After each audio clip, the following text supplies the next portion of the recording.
Enfocarte en encontrar lo que la vida te tiene como regalo, lo que la fuente, Dios, la energía, el universo desea de ti. Co-crea tu destino y se manifestarán en tu vida los deseos reales de tu corazón. Carolina, la mujer de hoy, presenta el segmento Hacia una vida mejor. Estamos listos ya para darle la bienvenida a nuestro invitado, el doctor Haroldo Cabrera Mancio, médico y cirujano con especialidad en ginecología y obstetricia y una amplia gama de estudios en medicina complementaria. Y está hoy con nosotros para hablar sobre el tema, el diagnóstico y tratamiento del duelo bloqueado. Haroldo, buenas tardes, bienvenido a la radio. Buenas tardes, Carolina, muchas gracias. Es un gusto estar de nuevo acá contigo. Y el día de hoy pues vamos a compartir este tema de la psicosomática clínica, que es muy importante, no solamente porque aborda el tema de la muerte, que es un tema que algunos pues le temen mucho, pero sin embargo es algo tan natural como el nacimiento, es una etapa de la vida, sino porque también de alguna manera cada motivo de consulta tiene detrás un duelo bloqueado. Es así. Entonces por eso creo conveniente el día de hoy pues abordar este tema. Es amplísimo, pero vamos a hacer un vuelo de pájaro. Repetir su último. Cada motivo de consulta, cualquiera que este sea. ¿Al médico o a quién? Al médico, al terapeuta, que tiene detrás un duelo bloqueado. Así de Tanto grueso. Así, claro. Porque vamos a principiar explicando pues qué es un duelo. Y un duelo no es más que la aceptación de una pérdida. Es un proceso que finalmente nos lleva a la aceptación de una pérdida. Puede ser. Porque si estoy en duelo es porque no he aceptado la pérdida. No, si estoy en duelo bloqueado es porque no he aceptado la pérdida. Estoy en duelo en el proceso, que son 9 etapas que las voy a explicar, para que finalmente acepte totalmente la pérdida y me reintegre a mi vida diaria, normal. Cuando me quedo en alguna de las etapas del duelo y no transito todas las etapas, tengo un duelo bloqueado. Pero un duelo puede ser de una persona, de un familiar, una persona querida, puede ser de un animal, puede ser de un trabajo, puede ser el duelo de que me sacaron del trabajo y me tengo que jubilar, el duelo de la adolescencia, el duelo de un miembro que pierdo accidentalmente. Entonces existen varios tipos de duelo: reales, cuando hay un muerto, y virtuales, cuando no hay un muerto. Igualmente, necesitamos hacer el proceso de aceptación del duelo para poder proseguir y no quedarme en ese bloqueo que tarde o temprano va a provocar en mí un síntoma, que por eso dije yo que cada motivo de consulta que es un síntoma, puede ser físico, emocional, incluso psiquiátrico, implica un duelo. ¿Verdad? Entonces la muerte, como principié hablando al inicio, pues es un proceso, un evento que nos es común a todos los seres humanos y que es parte de la vida.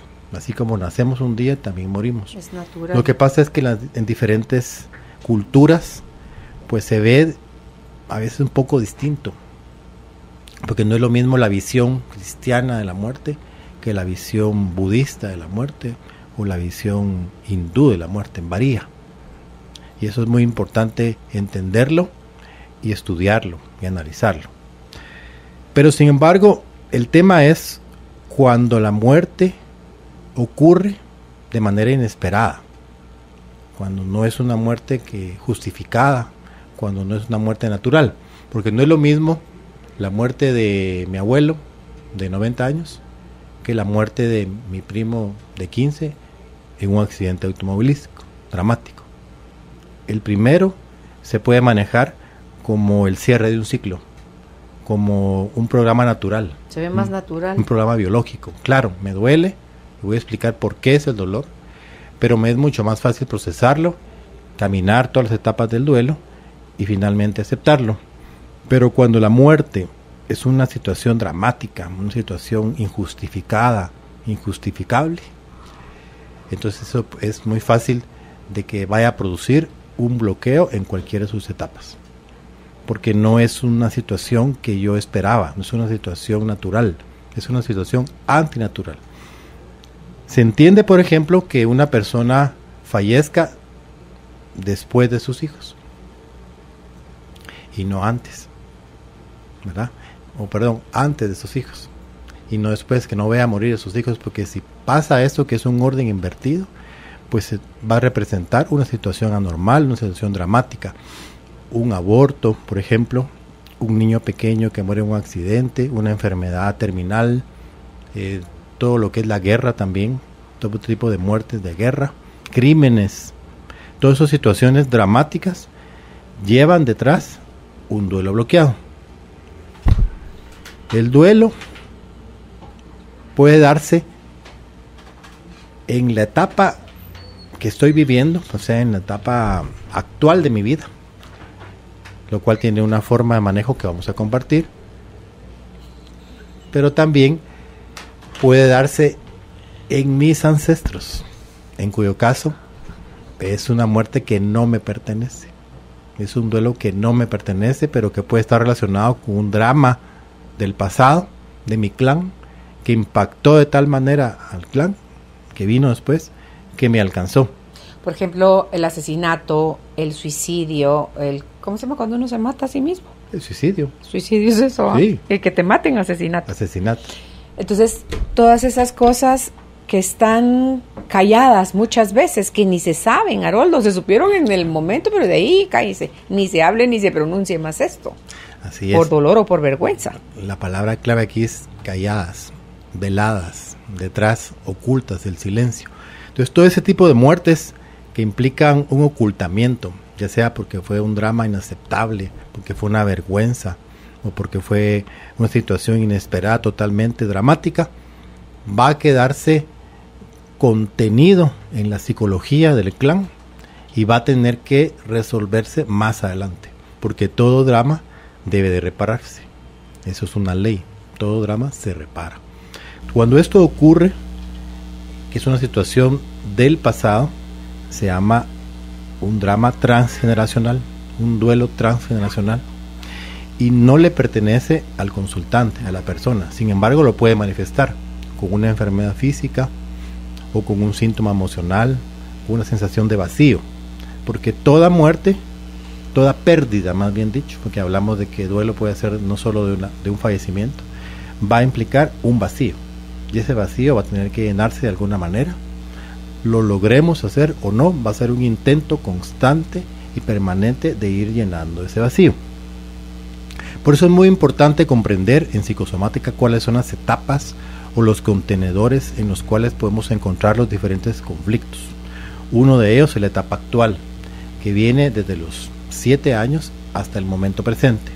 El otro de ellos es el proyecto de sentido gestacional, que es desde 9 meses antes de mi gestación, los 9 meses del embarazo y hasta los 7 años, es el proyecto sentido gestacional.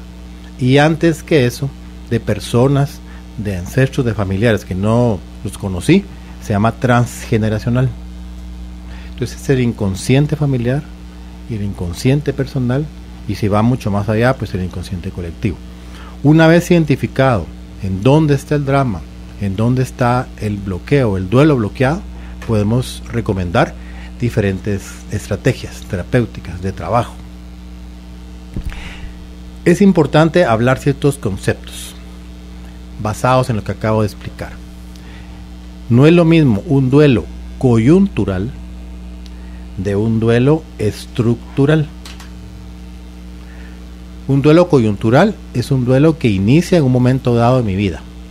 Por ejemplo, la niña de 14 años que sufre la noticia inesperada que su padre acaba de morir súbitamente de un infarto del corazón. Y desde entonces ella no vuelve a ser la misma, no supera esa etapa, y siempre que mencionan a su padre, 20 años después, ella siente un nudo en la garganta y sus ojos se llenan de lágrimas. Es un duelo bloqueado. Coyuntural, porque ella nació normal, era una niña feliz con sus padres, y a los 14 años sufre este evento. Entonces es un duelo coyuntural. Sin embargo, cuando la persona tiene síntomas desde el nacimiento, cuando es un niño aislado, que no le gusta relacionarse con los demás, que tiene pocos amigos, que siempre busca la soledad, por ejemplo, podemos intuir que la situación que este niño está viviendo no le pertenece.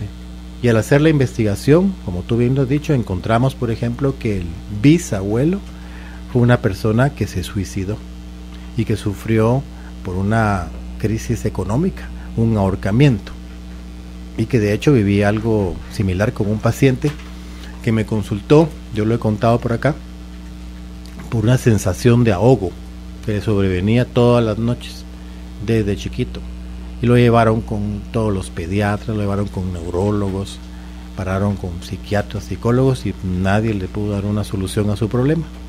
Pues alguien le dijo, mire, vaya ahí con el doctor Cabrera Mancio a ver qué le ayuda para resolver, a ver qué le encuentre, como siempre, los casos más complicados.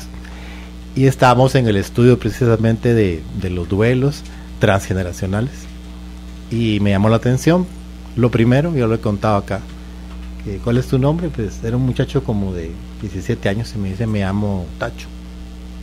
Y la mamá, mijo, así no se llama, dígale al doctor cómo se llama. ¿Y cómo te llamas? Me llamo Tacho. Entonces le digo yo, mire, es mejor que él me explique. Y él no quería, estaba muy tímido, entonces le pregunté, mire, entonces ¿por qué dice usted que no se llama Tacho si él asegura que así se llama? Y ella me dice, porque él se llama Carlos, pero no le gusta que le digan Carlos, sino que él siempre ha dicho que se llama Tacho. Bueno, y el síntoma, recuerdo, era una sensación de ahogo súbita que lo despertaba siempre de madrugada, como que se iba a morir, no podía respirar, sin causa aparente. Y entonces le digo, mire, cuénteme la palabra clave, porque siempre en psicosomática lo más importante es el sentir, o resentir, que se llama también en bioneuroemoción, y que sale a luz cuando uno hace la pregunta correcta, o cuando uno utiliza una imagen o una situación que haga conectar al paciente en ese clic de segundos, y sale la emoción oculta. Entonces le pregunto, ¿había alguien ancestro de él que se llama Carlos? Y la señora se hace cara de perpleja y me dice, sí, efectivamente, el bisabuelo de él, por parte de su papá, se llamaba Carlos. Es una historia muy desagradable y vergonzosa de la familia. Era una persona que se dedicaba a robar lo ajeno, y cayó preso finalmente después de todas sus fechorías, y en la cárcel, en un momento de depresión, se ahorcó. Se llama Carlos. Y este niño, yo le dije a mi esposo que no le pusiera así, pero le puso Carlos. Y desde pequeño, pues él no se identificó con ese nombre, y él siempre dijo que no se llamaba Carlos, y un día resultó diciendo que se llamaba Tacho. Pues entonces les expliqué la relación, por qué él sentía eso, que obviamente era un duelo transgeneracional de una situación pues inesperada, desafortunada de esta historia del bisabuelo, y que había forma de trabajarlo. Primero había que hacer una carta, le dije yo a Tacho, en donde él pues hiciera el duelo del bisabuelo, en donde le explicara que no lo conoció, pero que sin embargo pues él sentía el final que tuvo, lo lamentaba, y que él quería vivir su vida y no tener ningún tipo de relación con él, que lo dejaba en paz, que lo bendecía, que lo incluía pues en todo su clan, y que él quería seguir su vida y proseguir adelante. Número 1. Y número 2, que si él quería y así lo sentía, pues que se cambiara oficialmente de nombre. Así lo hicieron, y unos 2 meses después llegó Tacho. Me llamo Tacho, mucho gusto, Tacho. Y el síntoma finalmente se dio, desapareció. ¿Por qué? Porque los síntomas obedecen a una situación inconsciente que no ha podido expresarse. Entonces, siempre que hay un síntoma, siempre que hay un sistema afectado, hay detrás una situación inconsciente que lo alimenta, que lo mantiene. Cuando tenemos la fortuna de encontrar la causa que está detrás del síntoma, que lo alimenta, que lo mantiene, encontramos con la palabra correcta el resentir, y la persona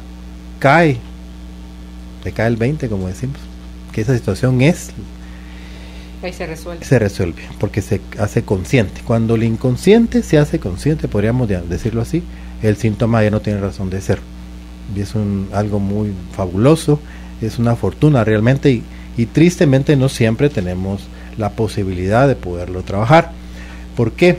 Porque hay personas que no quieren resolver, no quieren soltar, consciente o inconscientemente no lo quieren así, y entonces van a persistir con el síntoma, o bien el síntoma, la enfermedad, les sirve de alguna manera para tener a la persona o a las personas cercanas comprometidas con él, o identificadas con él, o sirviéndole, o qué sé yo. Es una forma de manipulación emocional, que puede ser consciente totalmente, o puede ser inconsciente la mayoría de las veces. Por ejemplo, había una paciente que consulta por un dolor agudo desde la cabeza hasta los pies, pero solo del lado izquierdo. Y pasó por reumatólogos, por traumatólogos, todos los exámenes normales, y le dijeron que tenía fibromialgia, pero que lo único que no casaba en el diagnóstico era que solo era del lado izquierdo, porque por lo general la fibromialgia era de los dos lados. Y finalmente pues consultaron, hicimos el análisis del caso, y me dice: bueno, realmente esto comienza hace 3 años. ¿Y qué pasó hace 3 años? La pregunta clave. ¿Qué pasó? Se llenan sus ojos de lágrimas y me dice: pues falleció mi esposo, que fue el amor de mi vida. Nos conocimos desde los 13 años en el colegio, nunca conocí a nadie más, estuve con él toda la vida, nos casamos a los 20 años, procreamos 5 hijos, y hace 3 años pues él se le encontró una enfermedad terminal que no pudimos sobrellevar y falleció, y desde entonces tengo ese dolor. Entonces ese síntoma, ¿qué es lo que implicaba? Faltaba la otra pregunta clave. Mire, y en la cama, ¿cómo dormían? ¿De qué lado? Y nos dimos cuenta que precisamente pues él dormía al lado izquierdo de ella, porque siempre la abrazaba con su brazo derecho. Entonces el dolor físico es una forma de decir: no quiero dejarlo ir, no quiero dejarlo ir, quiero que siga conmigo. Es un duelo bloqueado, porque el transitar por el duelo pues es lo natural, y finalmente aceptar la situación. Pero cuando yo no quiero aceptarlo por X o Y, y vamos a explicar las etapas del duelo, significa que ese síntoma me recuerda a mi esposo, a la persona que me hace falta. Entonces cuando hablamos de eso largo y tendido, y cuando hicimos un tipo de ceremonia de duelo muy bonita que también se puede utilizar, lo explico ahorita, ella regresa como a los 6 meses y me dice: fíjese, doctor, que de aquellos dolores que consulté solo tengo un 90%. Ah, qué bien, qué fabuloso. Si quiere trabajemos el 10% restante. No, ese 10% me lo quedo, porque ya sé qué es lo que me recuerda y yo lo quiero tener.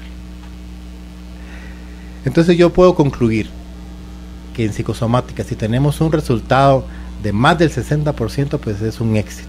Ya hay muchas individualidades, particularidades, situaciones de cada persona, como este caso, como este ejemplo, que uno puede entender y puede dejar, ¿verdad? Bueno, ¿cómo es la ceremonia de un duelo? Fácil, sencillo.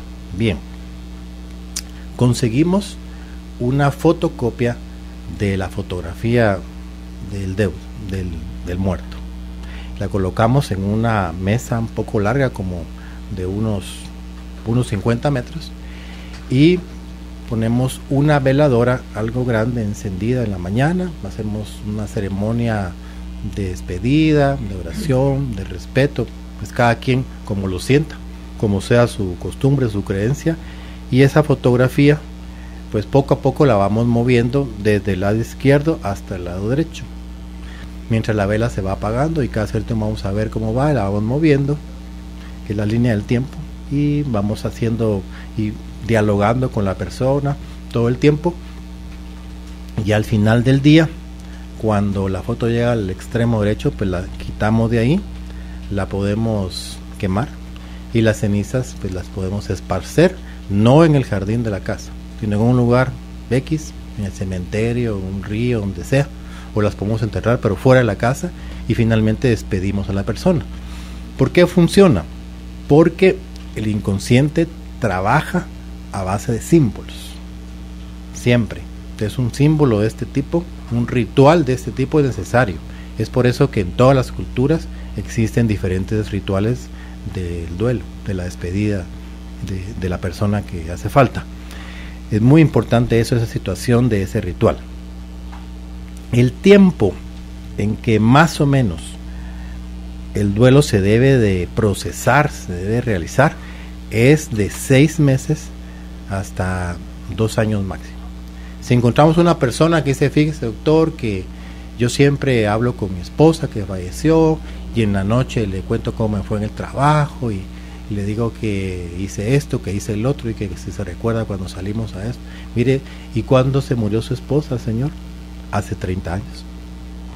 Ese es un duelo bloqueado. O aquella persona que dice, fíjese que mi mamá llega el momento de la comida y pone el plato vacío a mi papá ahí y le habla y le dice, Felipe, ¿por qué no te has comido tu comida? Yo te la hice para ti, está sabrosa, y dialoga como que él estuviera ahí. Esas son etapas de duelo bloqueado, ¿verdad? Esa es muy obvia, que se llama la negación. Tengo una familiar que murió su padre, todo lo sabíamos, pues era alguna noticia Vox Populi, y 4 o 5 años después me lo contó una amiga en común, la encuentra y dice, ¿qué tal, Fulanita, cómo estás? Bien, pues ahí trabajando, como uno contesta, como siempre. Y mira, y tus papás bien, y tu mamá nítida, y tu papá, pues ahí está. Es una negación, un duelo bloqueado, 5 años después. ¿Y ella sabía que el papá, o no sabía que el papá estaba muerto? Sabía totalmente. ¿Y lo más que le pregunta del papá? No sabía. No sabía, tienes razón. Sí. No sabía, estaba procesando otra idea, que voy a contar del mismo caso. No sabía, y me lo cuenta, y le digo, pues su papá se murió hace 3 años. O sea, 3 años, 5 años fue eso, y se murió ya hace rato, pues. Cuando tú le preguntaste, hacía 3 años que se había muerto. Pues qué extraño, me lo dijo, y hasta me enseñó una foto, por eso estaba yo diciendo, una foto. Sí, de cuando se graduó de arquitecta, y ahí aparece su papá. ¿Qué? Dijo, había hecho un Photoshop de la foto de su papá y ella en la graduación. Es un duelo bloqueado, es una negación clásica. Pues ahí lo que en el fondo estamos diciendo, Heroldo, es un no a la vida. Sí, no acepto, claro, quiero dejar ir. Por eso, pero empiezas a vivir, no solo ya vivimos en fantasía, desde luego vivimos en fantasía, y con esa negación menos, o sea, me estoy creando una vida falsa. Esa es la clave. Para no sufrir, con la idea de no sufrir. Pero al final sufrimos más porque esa situación de bloqueo del duelo va a determinar que aparezca un síntoma, que puede ser físico, puede ser una enfermedad, o incluso puede ser algo emocional, algo que inicie como una depresión compensada, voy a hablar de eso, y que termine con un suicidio. O puede ser una enfermedad psiquiátrica, un trastorno obsesivo compulsivo, o una bipolaridad, a raíz de no querer trabajar el duelo, de no entrar en esa transitar por el duelo que es tan importante. Por eso es que decidí compartirlo.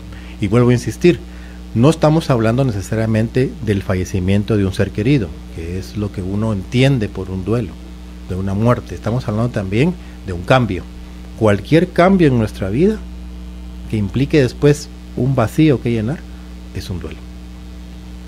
Una mascota, hace poco sucedió, una niña que llega con pérdida del cabello, que llega con una situación en la piel como de psoriasis, con un aumento de peso, muy inteligente, estudiosa en la universidad, le va bien, y le pregunta a la madre, mire, ¿y cuándo empezó todo esto? Pues mire, doctor, era una niña muy normal y eso comenzó hace como 1 año. Bueno, ¿y qué pasa hace 1 año? La pregunta, ¿falleció alguien? Pues no, porque iba pensando en una persona, pero no necesariamente alguien, le digo, puede ser una mascota. Y se le abre los ojos de una manera terrible, y me dice, sí, doctor, pues compramos juntas 2 cachorritas French preciosas, y la de ella falleció hace 1 año, y desde entonces no supera, entonces se encierra en su cuarto, no quiere hablar, no supera, y ahí fue cuando empezó a enfermarse toda esa situación. Claro, por separación. Entonces, al trabajar el duelo, la muchacha, pues con esos métodos, hay otros que voy a mencionar también cómo podemos trabajar, pues ella empieza a recuperarse, no súbitamente, pero sí poco a poco, y con la ayuda de otros elementos como lo son pues las flores de Bach, la psicoterapia y también la terapia neural, por supuesto que se puede trabajar de una manera espectacular, pero la clave es entender que la emoción está oculta, que la emoción no tiene una forma de expresarse, por eso se manifiesta a través de un síntoma, y que tenemos que encontrarla con la pregunta correcta, con la imagen adecuada, con la situación que traigamos ante los ojos del paciente para que él haga resentir, haga el clic, que conecte, y entonces comience el camino de la curación. Sí, es que uno piensa, cree que lo va a olvidar, pero no es que lo olvide, no se sana bloqueándolo, Haroldo, que a veces creemos que ese es el mecanismo más grande. No, a mí en realidad, no, sí, estoy bien. Yo dije, Dios santo, a mí alguien me decía, cuando murió mi mamá, ¿cómo vas con tu duelo? Bien, pues pienso en mi mamá, siento en mi mamá, extraño a mi mamá. Mi mamá estaba muy presente en mi casa. Claro.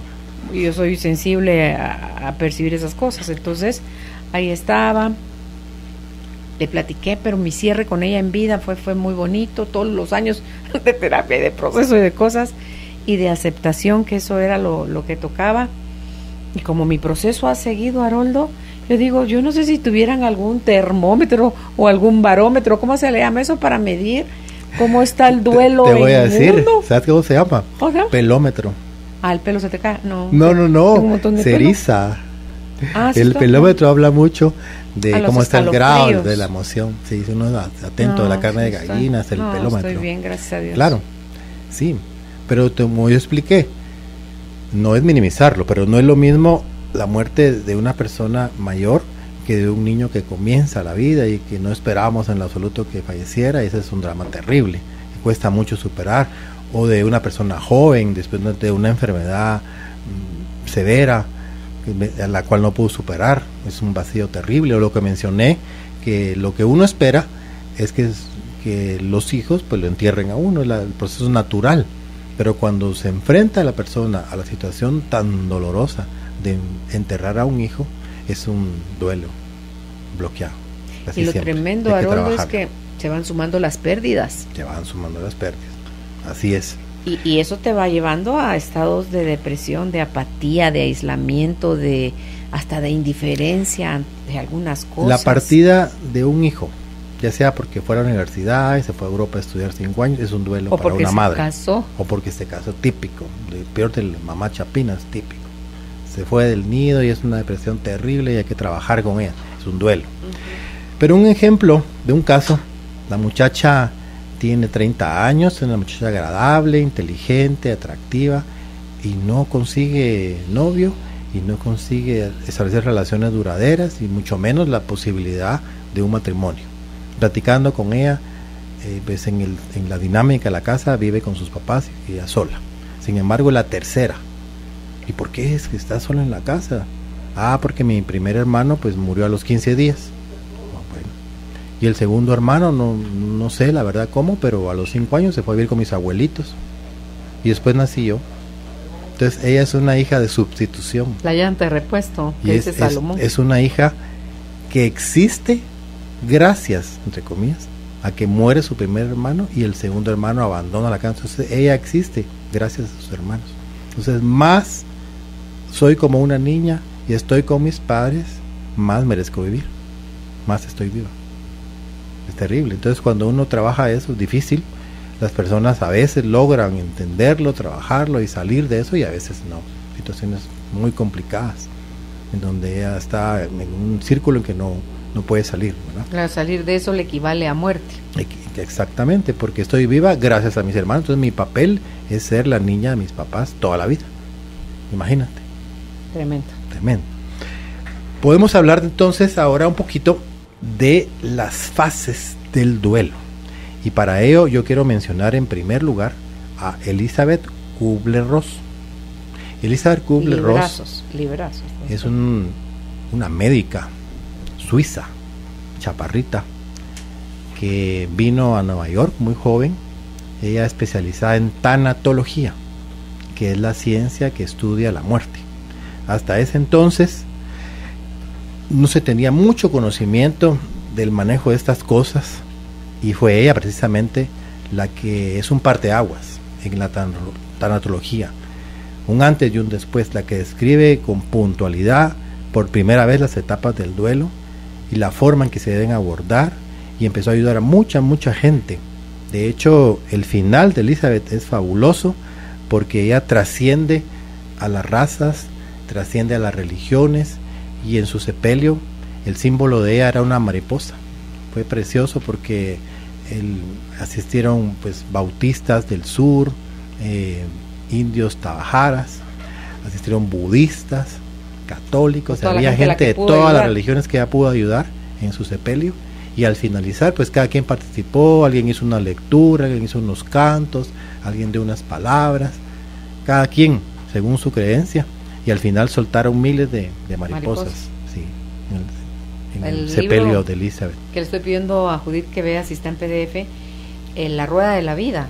Es algo fabuloso, espectacular. Pero hay un libro más chiquitito que yo lo recomiendo siempre, que fue base de una charla que yo di, que se llama Una muerte, un amanecer, de Elizabeth. Es un libro chiquitito, precioso, donde ella resume de manera magistral toda la obra de su vida, y que es importante para ayudar a personas que han sufrido recientemente o hace ya tiempo atrás un duelo bloqueado. Bueno, entonces, mira, antes está La Rueda de la Vida en audiolibro. 9 horas. Sí, se los vamos a dar. Por cierto, traje un material. Sí, el contenido que tenemos para compartir. Espérame, para que nos haga favor también de buscarlo, Judith. Una muerte, un amanecer. A ver si está ese también. Sí, Judith, seguro porfa. Que está. Entonces, tenemos el contenido. Si usted lo quiere, por favor, puede pedírselo con esa palabra a Judith al 55 11 98 90. O en Facebook, Carolina la Mujer de Hoy, descargar ahí el link también, y que les estamos poniendo, además del contenido, el libro La Rueda de la Vida de Elizabeth Kubler-Ross. Bien, antes de entrar a las etapas del duelo de Elizabeth y posteriormente a las etapas ampliadas por mi maestro Salomón Selam, voy a explicar algo. ¿Cuál es la diferencia entre una muerte biológica y una muerte psicológica? Es una muerte biológica, como su nombre lo indica, es un proceso natural, es una situación generalmente aceptada por todos los seres humanos, incluso los animales sufren ese tipo de muertes, y también tienen sentimiento a los animales, y tienen ciertos rituales que se observan en esos documentales de Discovery. Uno puede verlos y se queda uno maravillado del comportamiento grupal de los animales.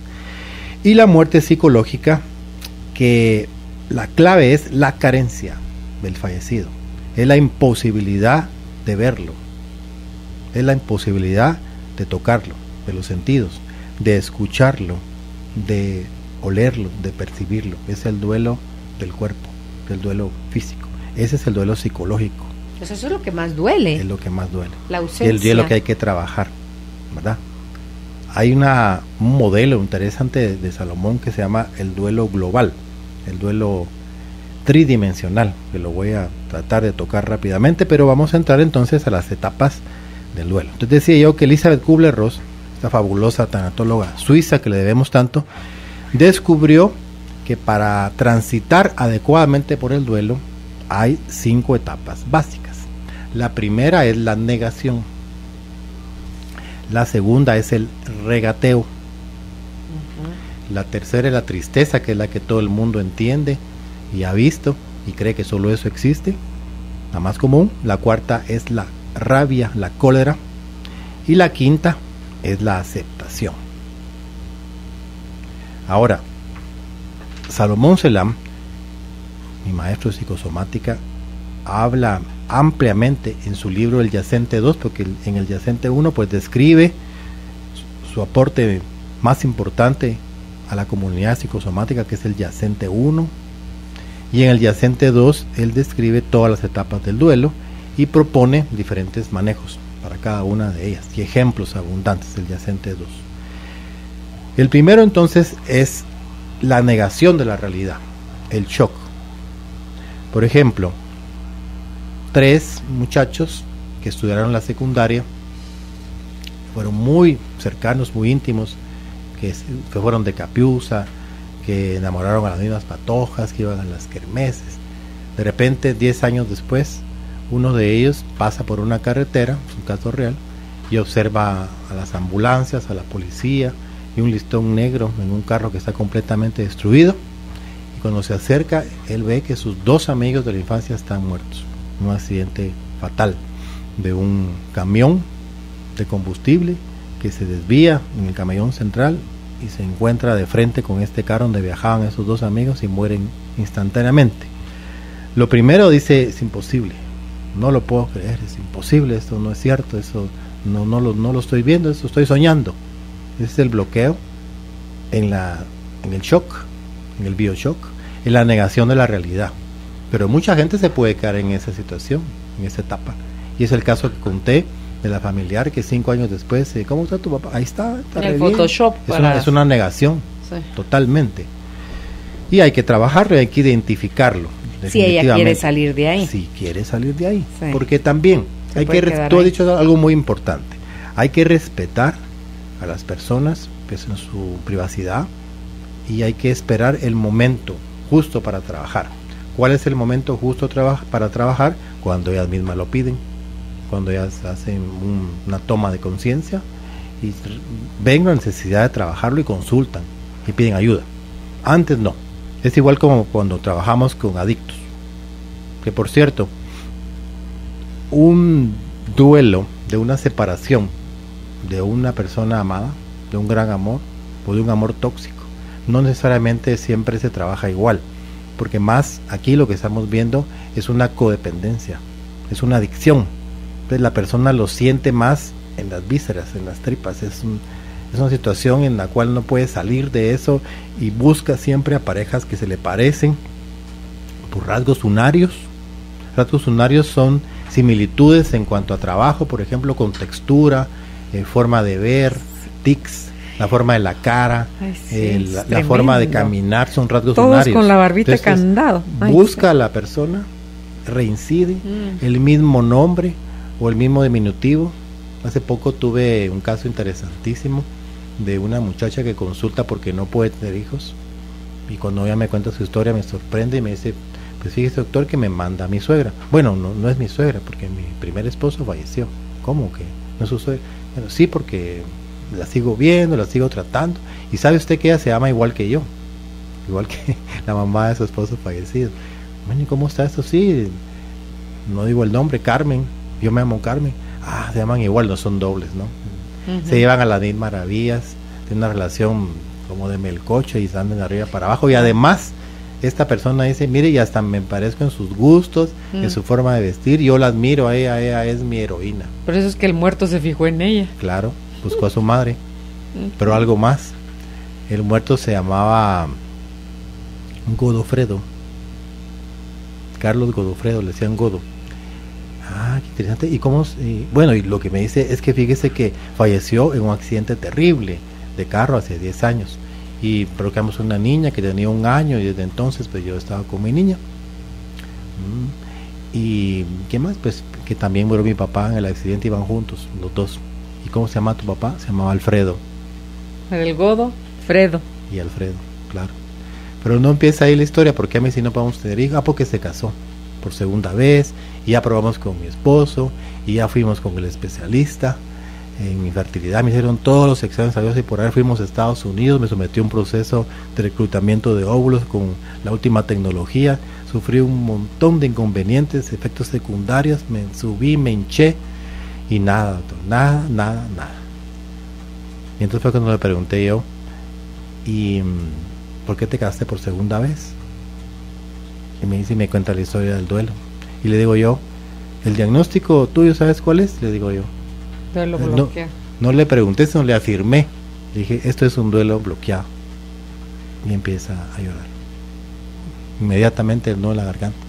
Efectivamente, 10 años después, si todavía sientes el nudo en la garganta y no puedes contener el llanto y no puedes expresar y siempre estás relacionada todos los días con tu ex suegra y lo mencionas cada rato, es efectivamente un duelo bloqueado, y esa es la situación por la cual no puedo tener un hijo de la otra persona. Estoy con el nuevo, porque yo estoy todavía con mi esposo. Y estamos trabajando eso, y fue impresionante. Pues bien, La negación. Cuando uno identifica el momento de la etapa y lo trabaja con el resentir, y la persona está preparada, porque eso fue lo que estábamos diciendo, que el momento para trabajar justo es cuando la persona lo solicita, cuando comprende que no puede seguir viviendo así, cuando quiere. Porque otro, parece redundancia, pero otro de mis maestros decía, ¿y qué pasa cuando no quiere, maestro? Hay que no dejarlo quiere, no seguir quiere. sufriendo Cuando otro no quiere, rato. no quiere. Decía. Claro, sí. Bueno, bien, la etapa entonces de shock, cuando se bloquea en ese momento, es el bloqueo de la negación de la realidad. Y se debe trabajar también haciendo el duelo. Primero, la toma de conciencia. ¿Y cómo se llega a la toma de conciencia? Pues con el trabajo de diversas técnicas, como son la línea del tiempo, como si hay tiempo lo explico, como lo son el Gestalt, como son la relajación de Schultz, la relajación de Jacobson, que son todo este tipo de terapias, de herramientas que te conté la última vez que nos vimos, que fuimos a aprender en un seminario para terapeutas a México, muy interesantes, muy valiosas, y que nos pueden ayudar a las mil maravillas para trabajar esos bloqueos. La segunda etapa es la etapa del regateo. Pero ¿cómo es posible? Es que ¿por qué se fueron tan temprano si no hubieran ido? Pero es que si hubieran salido mañana. ¿Y qué tal si el camión no pasa el aquí, permiso? si el paciente no pasa aquí, pero Dios mío, por favor, llévame a mí, déjalos a ellos. Eso no es, cuando empieza ese regateo y se bloquea en esta etapa, la persona tiende también muchas veces a adoptar esa costumbre de regatear al extremo. Yo conozco personas que todo lo regatean, todo, no solo en el mercado, también en los consultorios, en los negocios, en la ropa, una cosa terrible. Mire, pero no me lo puede dar más barato, pero si me quita el IVA. Yo conocí a un señorón, un amigo mío que murió hace mucho tiempo, gran empresario de muchos recursos económicos, con un Mercedes último modelo, y que llegaba y me dice, mira mi corbata, más o menos, ¿verdad? Pero ¿te gusta? Sí, está bonita. ¿Y sabes cuánto me costó? No, le decía yo, pues 10 quetzales. Y andaba en un Mercedes de último modelo con una corbata. ¿Y sabes cuánto me pidieron? No, 30, me la dieron en 10, ¿ya viste? Te regateaba todo. Mírame, me parqué aquí a la vecindad y no allá. ¿Por qué? Le digo yo. Porque aquí me cobran 10 y allá 15. Y le pedí que me rebajaba si no me cobraba el IVA, ¿verdad? Era una cosa exagerada. Lo estoy mencionando, lo conocí, muy respetable, de muchos recursos, una gran persona, pero tenía ese regateo. ¿Hay una herida ahí atrás? Que nunca superó, sí, la muerte de su madre. Era hijo único, vivía con su madre, nunca lo superó. Entonces él se quedó en esa etapa de regateo. Pero ¿por qué no fui yo el que murió? Si no fue mi madre. ¿Por qué tenía que irse mi madre? Y siempre era ¿por qué? ¿Y por qué ese regateo? Señor, llévame a mí. Es típico y se debe trabajar. Ahora, voy a ir hablando un poquito de todo porque es muy interesante. Las profesiones también, de alguna manera, tienden a reparar. Entonces, por ejemplo, un militar lo que hace es proteger. Y si el duelo, si la muerte se dio y la persona quedó desprotegida, entonces va a buscar, por ejemplo, a un militar porque la va a proteger, o va a buscar a una persona muy alta, muy fornida que hace fisiculturismo porque es fuerte y la va a proteger, o va a conseguir a un bombero o qué sé yo, a una persona que se dedique a trabajos que impliquen proteger.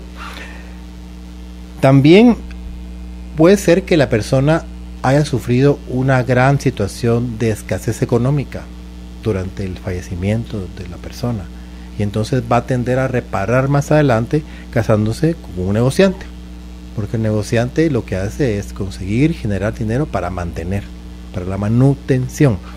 Lo menciono para que vayamos hablando un poquito también de todo. La tercera etapa es la tristeza, es la que todos hemos visto, la persona que llora, que siente el nudo en la garganta, que no puede pasar de eso cuando habla de tu fallecido. Ese bloqueo también puede manifestarse con una característica típica, y es el cansancio. Entonces viene el paciente y me dice, fíjese doctor, que a pesar de que yo pues llevo mi horario de trabajo, no sufro mayor problema de tráfico, salgo temprano, siempre estoy cansado. Trato de hacer ejercicio y lo hago 2 semanas y ya no, porque me sobreviene un cansancio. Estoy viendo televisión y estoy cansado, y como dice la canción, quiero vivir cansado para no pensar en ti. Esa es la persona que siempre está agotada, todo el tiempo.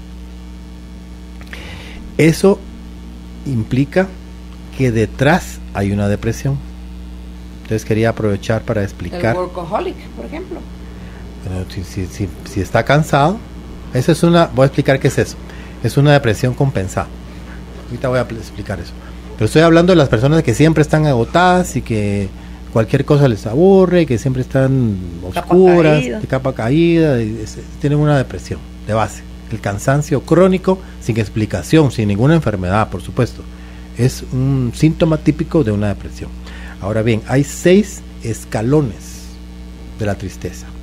El primero es la tristeza en sí mismo, que es ese sentimiento gris, oscuro, esa sensación de lágrimas en los ojos, pero que es muy pasajero. O sea, la tristeza como tal, leve, normal diría yo, que todos tenemos ante algo triste. Cuando vemos una película triste, pues los ojos se ponen acuosos, o un perrito que lo atropellaron, pobre el perrito, eso es una tristeza. Luego hay una depresión compensada. Esa es la persona que está agotada, que se mantiene de capa caída, de bajo ánimo, pero que compensa con una vida social, que todos los viernes sale con los amigos a bailar, a tomarse los tragos, por ejemplo, o que va al gimnasio todos los días, 2 horas de una manera exagerada, está compensando. O que tiene un hobby al extremo y que se vuelve fanático de los drones y que está en el club de los drones y que los miércoles se va y que los sábados se va. Entonces son situaciones que la persona busca para compensar, para evadir esta depresión. Sin embargo, hay una depresión no compensada, que es el tercer escalón, y que poco a poco va mermando la resistencia psicológica de la persona y que va limitando su círculo de vida.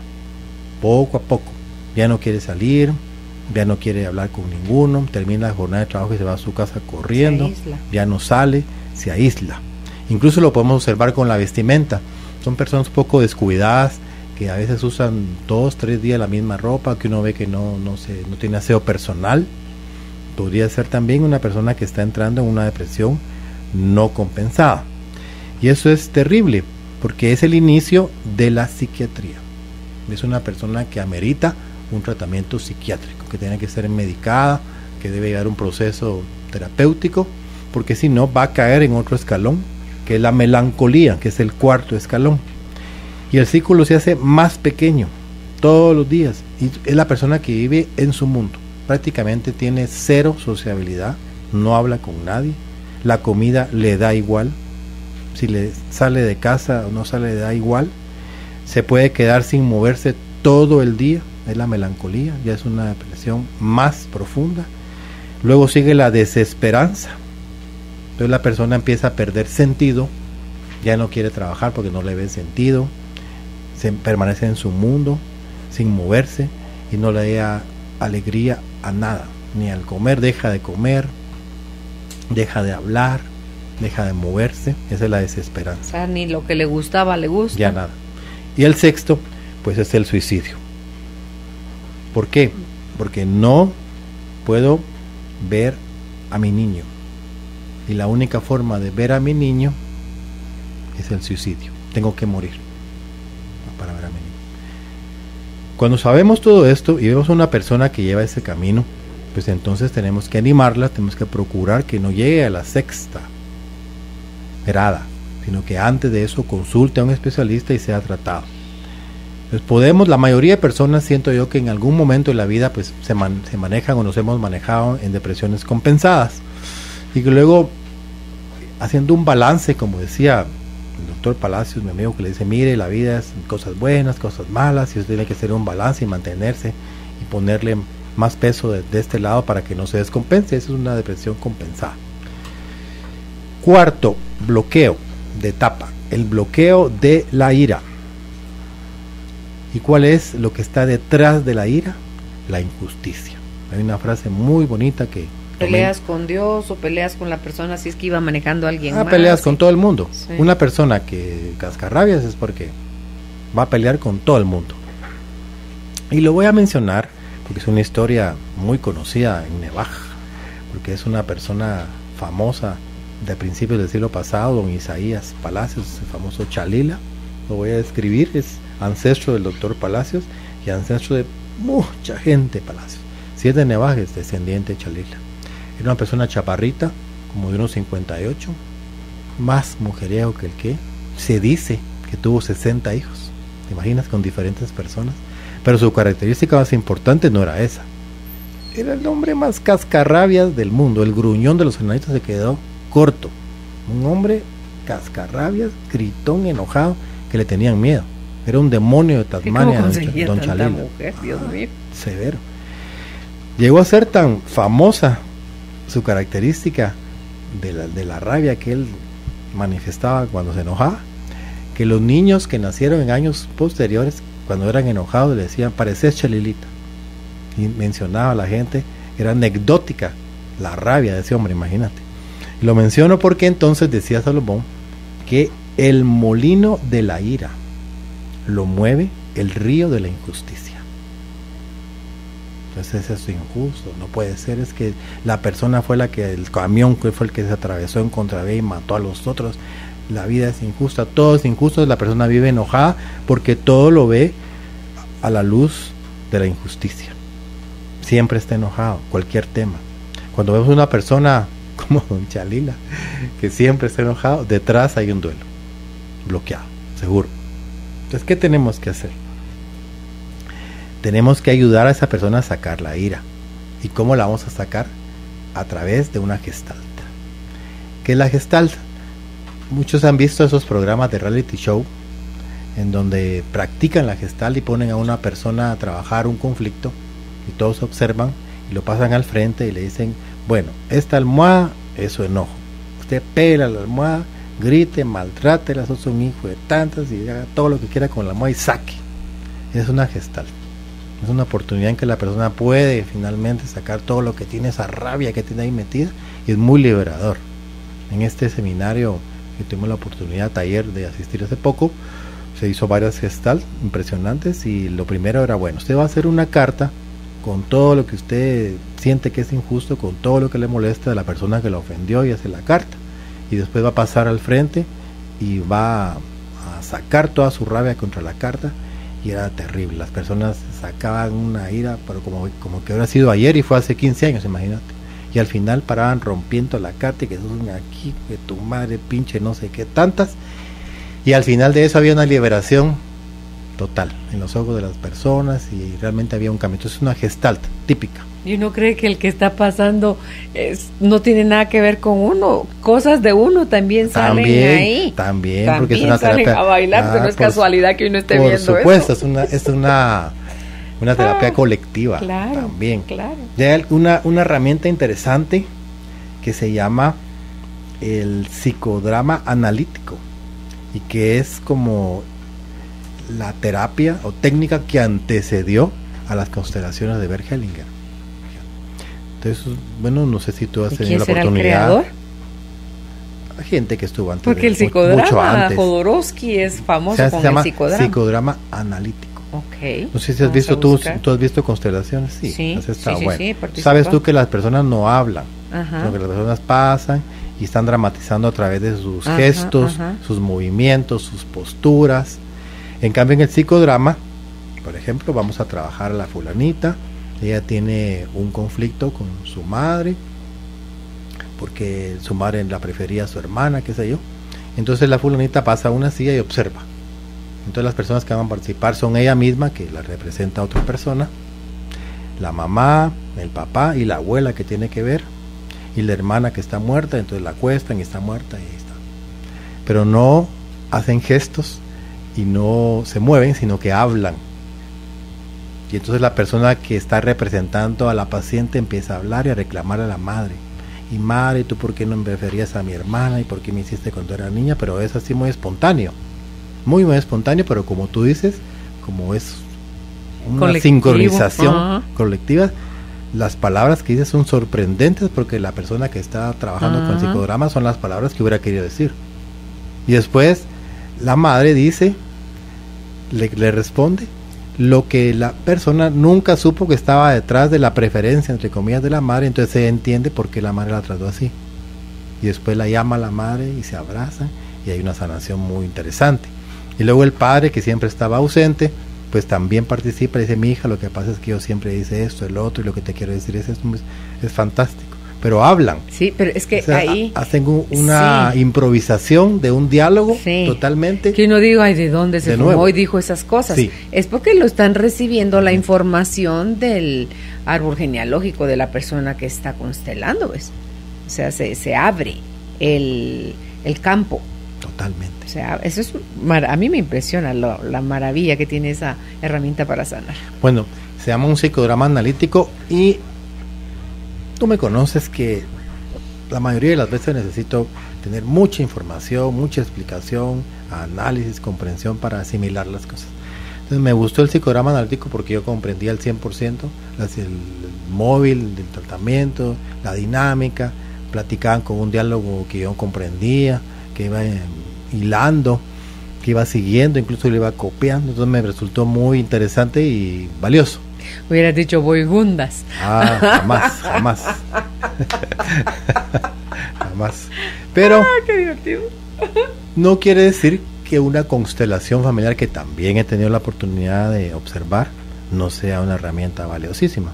Sin embargo, no es tan accesible a mí, por mi forma de ser, porque es una situación mucho más subjetiva en donde las personas no hablan, sino que se mueven a un sentir dado, o gesticulan, o adoptan posiciones totalmente espontáneas, y el que está dirigiendo la constelación pues tiene que hacer, guiar y interpretar, que yo he visto muy valioso, y hay gente que ha participado en constelaciones que me ha hablado maravillas, pero me gustó mucho en especial el psicodrama analítico, lo vi práctico, sencillo, incluso estaría dispuesto a llevar una dinámica así, porque estoy convencido que son herramientas muy útiles. Otra herramienta interesantísima es la línea del tiempo. ¿Esa cuál es? Si uno puede hacerlo en un espacio grande, pues mucho mejor. Entonces está la persona que tiene el bloqueo, luego de unas respiraciones de relajación, pues se le dice que se pare en el centro del salón, que cierre sus ojos y se le coloca en el tiempo presente. Bueno, en ese momento, con sus ojos cerrados, completamente relajado, escuchando mi voz, estamos en el momento presente. Vamos a retroceder unos pasos y uno lo lleva físicamente hacia atrás, y ahora nos encontramos 5 años atrás, en tus 35 años. ¿Qué pasa en ese momento? Entonces la persona se sitúa en los 35 años y viene en su mente muchas situaciones que había borrado, que habían olvidado, sí. Y empieza a decir pues eso y el otro. ¿Y qué pasa? Cuéntame, ¿quién está ahí? ¿Cómo ocurrió? Es muy interesante, y uno empieza a hacer las preguntas adecuadas, y uno se mete en la historia y él habla, luego lo va llevando atrás. Vimos una línea del tiempo interesantísima, donde el individuo tenía siempre muchos problemas con sus relaciones con las mujeres. Era una persona violenta, abusador, mantenía un enojo constante, y fuimos yendo hacia atrás hasta el momento de los 5 años, cuando entra corriendo a su casa, feliz el niño, y la muchacha él le dice, mire, mi madre pues no está, su mamá no está. ¿Y qué pasó con mi madre? Se fue con su novio. Y él no recordaba eso. Y a partir de ese momento empieza una cadena de situaciones en donde él entra en desconfianza, celos con la mujer, en abandono. Si todas las mujeres la abandonan, y él tiene celos con todas las mujeres, y todos son fracasos. Es un ejemplo. Se puede trabajar con la línea del tiempo. También se puede trabajar simbólicamente con imágenes, con colores. Depende de la etapa en que uno diagnostique a la persona. Entonces le dice, bueno, entonces usted tiene aquí pues una hoja y tiene estos lapiceros, y quiero que usted libremente pues empiece a colorear, a dibujar. Y después uno le hace preguntas sobre lo que le dibujó. Mire, ¿por qué cree usted que utilizó más el rojo? ¿Qué significa para usted el rojo? Y uno empieza un diálogo con la persona. Bueno, ¿y qué significa la flor? ¿Qué le recuerda? Bueno, pues la flor me recuerda mucho a mi padre, porque cuando era niño pues nos llevaba a la finca y había unos rosales y qué sé yo, y la flor de su padre. Pero también se dedica actualmente a ir a excursiones para ver pájaros, por ejemplo. Bueno, ¿y por qué los pájaros? Bueno, ¿de dónde salió de gusto? Los pájaros están relacionados con los ángeles. Los pájaros son la espiritualidad. Los pájaros le recuerdan a su madre, porque su madre siempre le inculcó pues las oraciones desde niño. Y así uno puede trabajar muy bonito con la persona, y la va llevando a través de símbolos, de ejercicios, que hasta cierto punto tiene cierta objetividad, en donde la persona va sanando. Que a veces se puede uno perder por las palabras, Haroldo, pero con los símbolos queda como, es como un destapador, como una llave que abre puertas a las que ni siquiera, en el caso ese que tú decías, de que hasta que llegaron a los 5, ¿y dónde está mi mamá? Se fue con el novio. Sí. Ahí se empiezan a, como que se deshacen nudos. Claro. Porque él lo vio, claro. en el ejercicio lo vio. Y estaba, Malaya, ¿a qué hora uno va a tener eso presente? No conviene. Tenía borrado.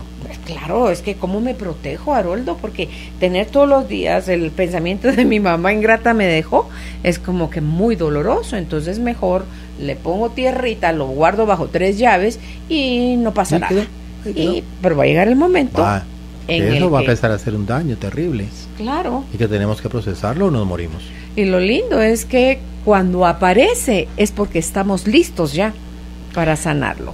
Me gustaría dar tiempo a algunas preguntas que veo por allá, pero antes quiero yo explicar algo interesante que se llama el duelo global o el duelo tridimensional. Entonces vamos a tener en mente una hoja en blanco, pero no vertical, es una hoja carta, no está vertical, sino la vamos a poner horizontal. Y ahí vamos a dibujar 3 círculos, un círculo en medio, vamos a dibujar un óvalo en medio, vertical, uno a su derecha y uno a su izquierda, ¿verdad?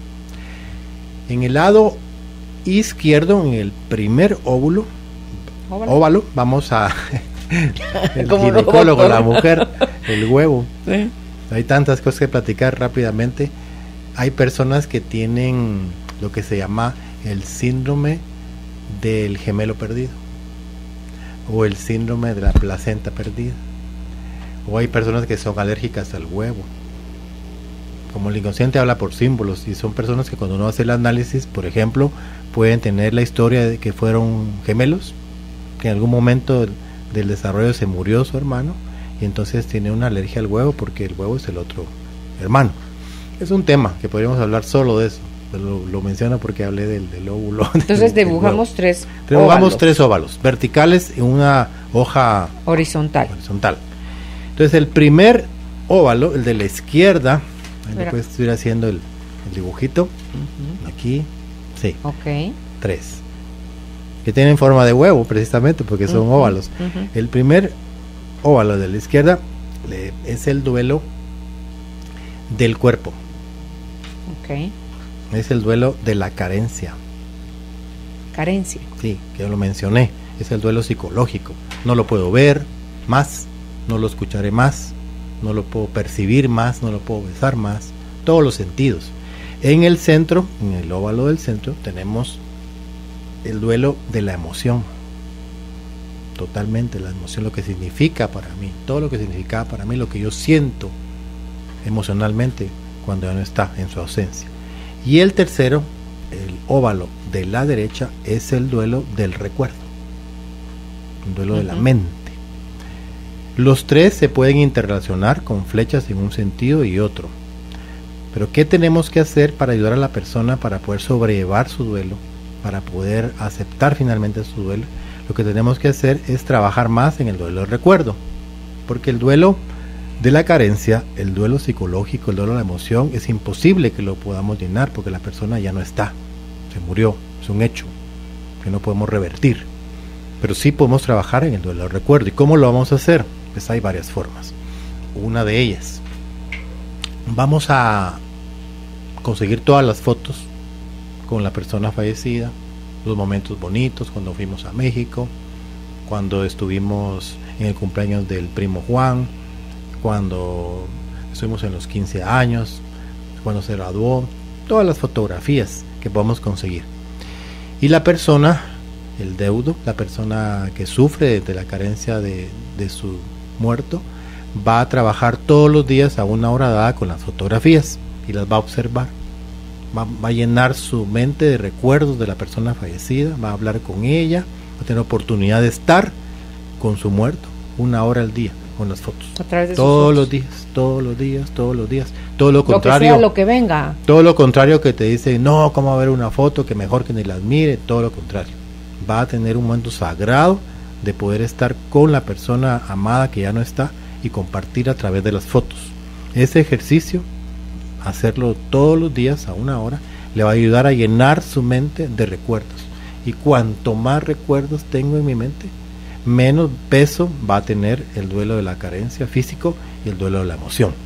Es el duelo tridimensional. Es que la mente no sabe pues si es cierto o si solo es un recuerdo, lo está viviendo como real otra vez. Y va a llegar el momento de que ya te sabes todas las fotos y ya no tienes necesidad de verlas porque ya lo vas a llevar en tu mente, en el recuerdo.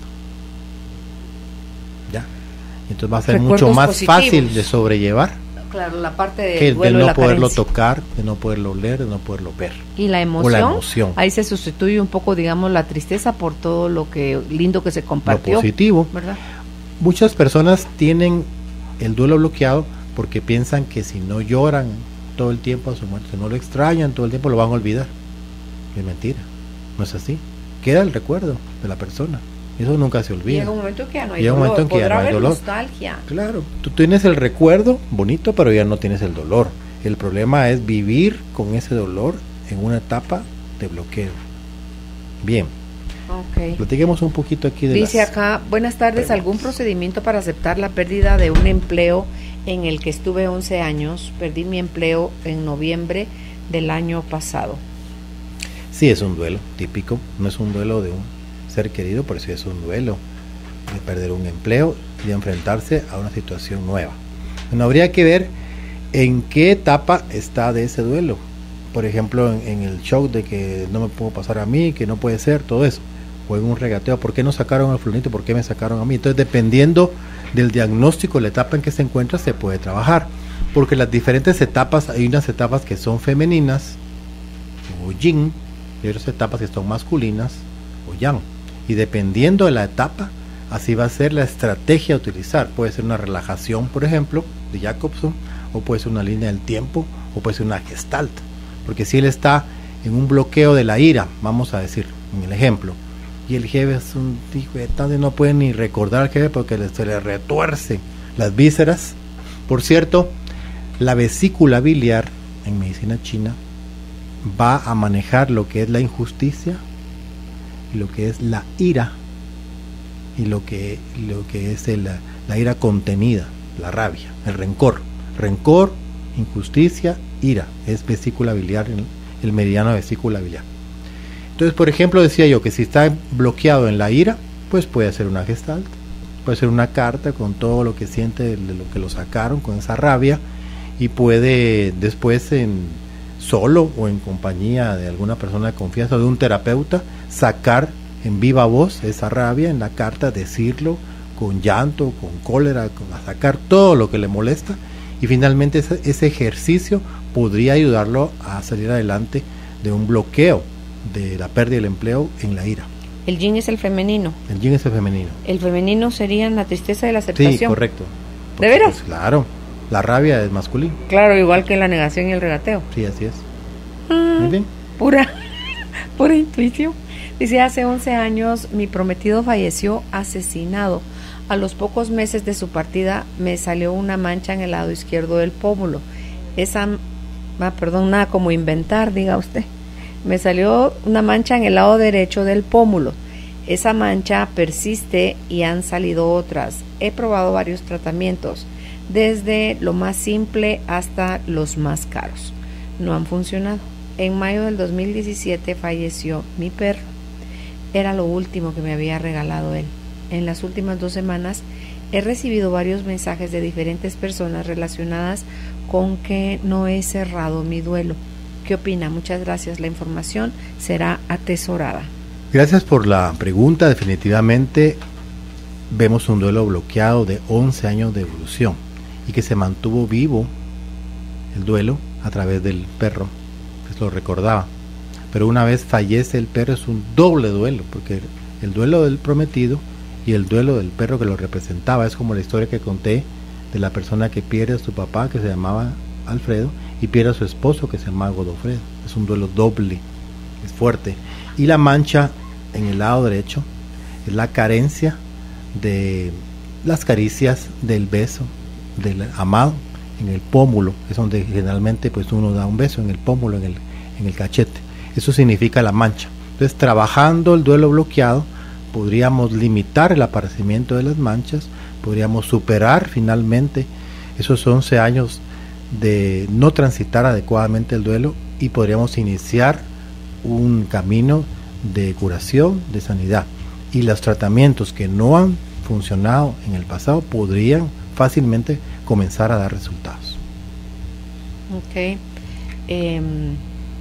Ana Lucía, que es una de las del staff, ella tiene una mancha muy pronunciada en su rostro que tapa con maquillaje y ha probado como ella de cualquier cosa y está fascinada. Si quien quita y usted pruebe, dice que el aceite de coco es de lo que más le ha favorecido para ir disminuyendo el oscuro de la mancha. Bueno, sí, claro. Se echa todas las noches su aceite de coco y la mancha viene para abajo. Y ha de haber también otros, porque claro, no sé si en Bioneuroemoción hablan también de cuando una mancha que estoy ocultando, o sea, que me da vergüenza, también que escondo atrás. Tenemos que encontrar lo que está detrás del síntoma. ¿Verdad?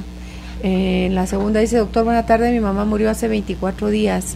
Yo viví con ella 41 años. Murió en mis brazos, pero no la he podido llorar. ¿Me puede decir por qué pasa esto? Gracias. Pues es un duelo muy reciente. Y ¿pero por qué no lo ha podido llorar? Porque está en un bloqueo. Por eso no ha llegado la tristeza. Cuando uno se queda bloqueado antes de la tristeza, no puedes llorar. Porque estás en negación. No te das permiso. Estás o en negación, estás en shock o estás en regateo. Entonces no puedes pasar a la tristeza. Es el siguiente paso. Mira, ahora otra cosa aquí. Tú puedes ir, regresar, puedes, totalmente. ¿Verdad? Recuérdate, todo es posible. Sí, o sea, sí se puede. Sí se puede. Hay gente que está arriba, regresa abajo y no logra, ahí está en una franja, no logra pasar. Pero aquí es lógico, son 24 días, natural. Entonces ella está muy probablemente no lo puedo creer. Es que cómo es posible. Entonces está en un shock, está en una negación de la realidad y por eso no ha pasado a la tristeza.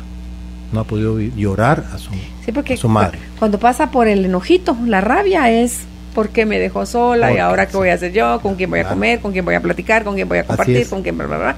O sea, es el regateo también. Sí, ¿verdad? ¿Por qué? Pero también, Haroldo, se me ocurre pensar qué creencia tengo yo del llanto. Esa es otra cosa muy importante, la creencia. Ayuda, porque no es lo mismo una persona que no tiene ninguna creencia que una persona que tiene una creencia en la espiritualidad, que ha trabajado en la filosofía, que conoce mucho de prácticas de relajación, de superación personal, de espiritualidad, que le va a ser más fácil trabajar un duelo y en vez de llevar 2 años, 3 años bloqueado en un duelo, lo va a vivir en 6 meses. Ayuda mucho eso, la creencia. Sí. Hay que trabajar en las creencias. Una creencia te puede tener bloqueada completamente. Imagínate si yo creo que si la lloro mucho, no la voy a dejar trascender. Es lo que decía, que si yo no la lloro, la dejo de llorar, entonces ya no la voy a olvidar. Que no es cierto, es un error. O que si lloro mucho es porque la quería mucho. Así es un error. Son mecanismos creencias de la mente, mecanismos de las creencias de la mente. Por cierto, podemos engañar a la mente, pero no podemos engañar a las células, a la memoria celular, a los tejidos, no podemos engañar al inconsciente. Dice: el 7 de diciembre de 1984 falleció mi papá. Yo tenía 11 años. Él tuvo un accidente en moto. Yo le decía a mi madre que eso era mentira, que él no era el que había muerto. No quise estar en la noche de la velación, me fui con mis tíos. Tampoco quería estar en el entierro, pero casi que me obligaron. No me arrepiento de esa decisión. Al recordar todo el suceso, a veces lloro, a veces no. ¿Puedo tener algún bloqueo? Totalmente. Es un bloqueo muy antiguo que hay que trabajarlo y definitivamente, no lo mencioné, pero cae por su peso. Los bloqueados deben de trabajarse con la ayuda de un terapeuta. Es imposible trabajarlos solos. Y precisamente por eso es que están bloqueados, porque no podemos ayudarnos a nosotros mismos. Necesitamos de un apoyo profesional que nos acompañe de la mano en todo el camino y nos ayude a salir finalmente de ese bloqueo. Si eso te iba a decir hace un rato y no lo mencioné, cuando no hay cadáver, que también, Haroldo, ese es otro rollo. Las mamás que están, que solo no pueden, el hijo ya no apareció y ¿qué se hizo? No, y no hay pueden cadáver. salir de ahí porque es un bloqueo de la carencia al cuerpo. No lo vi, no lo toqué, entonces tengo la esperanza que no murió. Por eso es lo importante de hacer todo ese cierre, Haroldo, la velación. Hay que trabajar. El el entierro. Y si tengo mis creencias, me dicen los rezos de los 9 días, la misa del mes, del año. Todo el proceso. O sea, todo eso ayuda. Así es. Está a mi favor. Totalmente, así es. Y en la otra pregunta dice, mi esposa falleció trágicamente hace casi 5 años y el dolor ha sido muy intenso y he llegado a la desesperanza y he pensado en el suicidio. Un consejo. Pues le invitamos a que asista a nuestras clínicas, porque ahí tenemos un departamento de manejo del estrés en donde tenemos cómo ayudarlo en este duelo bloqueado tan doloroso. 5 años ya es un duelo bloqueado, y si ha pensado en el suicidio es porque está en riesgo precisamente de cometer un suicidio, y con mayor razón le invito a que nos consulte para que podamos ayudarle en el proceso de transitar por este duelo y finalmente lo logre superar. Eso que tú hablaste, ¿verdad? De la depresión no compensada, todo esto, como la melancolía, la desesperanza que te llevan finalmente al deseo de suicidar. Así es. Himalaya, ya acabarán los problemas. Ay, aquí con esto, Dios, mundo cruel. No es así. Pues muchísimas gracias, Haroldo. Todos son tuyos. Gracias. Todos te los teníamos aquí guardados. Gracias. Muchísimas gracias por haber estado hoy con nosotros conversando de este tema, donde pueden ustedes contactar al doctor Haroldo Cabrera Mancio. Si es en redes sociales, encuentran IMC, que es Instituto de Medicinas Complementarias Cabrera Mancio. IMC Cabrera Mancio. El teléfono de la clínica 2259-3232 y al WhatsApp, que esa es la vía más rápida y directa. 5515 44 77. Ok. Muchísimas gracias, Haroldo. Va a la orden. Fluir y tratar de entender hacia dónde la vida nos está guiando es lo mejor. Carolina, la mujer de hoy, presentó el segmento Hacia una vida mejor.